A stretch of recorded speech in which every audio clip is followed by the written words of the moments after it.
Hello guys, இன்னைக்கு வீடியோல object pronoun அப்படினா என்னன்னு பார்க்கலாம். An object pronoun is a pronoun that receives the action in a sentence. Object pronoun அப்படினா ஒரு சென்டென்ஸ்ல ஒரு ஆக்ஷனை ரிசீவ் பண்றதுக்கு பேரு தான் object pronoun அப்படினு சொல்லுவாங்க. ஓகேங்களா?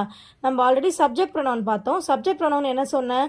ஒரு ஆக்ஷனை எது செய்யுதோ அதுதான் வந்து subject pronoun அப்படினு சொல்லிருந்தால இது வந்து அதுக்கு ஆப்போசிட்.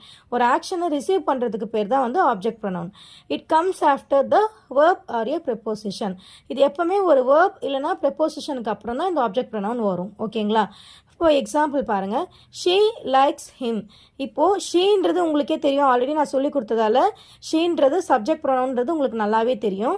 She likes him. அப்போ இங்கே இந்த himன்றது தான் ஆப்ஜெக்ட் ப்ரொனவுன். ஓகேங்களா? himன்றதும் ஒரு ப்ரொனவுன் தான். இது வந்து ஆப்ஜெக்ட் ப்ரொனவுன். ஓகேங்களா? இந்த himன்றது தான் ரிசீவர் இங்கே. ஓகேவா? அதனால himன்றது object pronoun. I saw them. ஓகேவா? நான் அவங்கள பார்த்தேன். அப்போது அந்த ரிசீவர் இங்கே யாருன்னு பார்த்தீங்கன்னா தெம், அவங்க.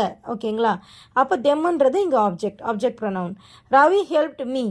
ரவி வந்து எனக்கு ஹெல்ப் பண்ணா. இங்கே ரிசீவர் யார்? நான். அந்த ஹெல்ப்பை ரிசீவ் பண்ணது நான் தானே, அதனால் இங்கே ரிசீவர் நான் தான் வந்து object pronoun me. We invited her. இதில் வந்து ஆப்ஜெக்ட் ப்ரொனவுன் இது ஹர். நம்மலாம் வந்து அவளை வந்து இன்வைட் பண்ணோம். ஹர்னா அவள்னு அர்த்தம். ஓகேங்களா? அவளை வந்து இன்வைட் பண்ணோம். அப்போ இங்கே அவள்ன்றது இருக்கு இல்லையா, இதுதான் ஆப்ஜெக்ட் ப்ரொனவுன். அவள் தான் இங்கே வந்து ஆப்ஜெக்ட் ப்ரொனவுனாக வரும். ஓகேங்களா? நெக்ஸ்ட்டு ஆப்ஜெக்ட் ப்ரொனவுன் லிஸ்ட்டு இருக்கு பாருங்கள்.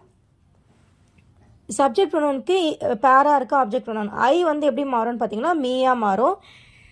யூ வந்து யூவாகவே தான் இருக்கும். ஹீ அப்படின்னு வந்தால் அது ஹிம்மாக மாறும். ஷீ வந்து ஹர்ராக மாறும். இட் வந்து இட்டாகவே தான் இருக்கும். வி அப்படின்னா அது அஸ் அப்படின்னு முடியும். தேவ் வந்து தெம். தேவ் வந்து நம்ம முடிக்கும் போது தெம்னு முடிப்போம். ஓகேங்களா? இதெல்லாம் தான் ஆப்ஜெக்ட்ஸ் ப்ரொனவுன். இதெல்லாம் சப்ஜெக்ட் ப்ரொனவுன். இந்த பக்கம் இப்படி வர்றது எல்லாமே ஆப்ஜெக்ட் ப்ரொனவுன். புரியுதுங்களா உங்களுக்கு? ஓகே, என்னோடய வீடியோஸ் உங்களுக்கு பிடிச்சிருந்தா லைக் பண்ணுங்கள், ஷேர் பண்ணுங்கள், கமெண்ட் பண்ணுங்கள். மறக்காமல் என்னுடைய சேனலை சப்ஸ்கிரைப் பண்ணி வச்சுக்கோங்க. தேங்க்யூ.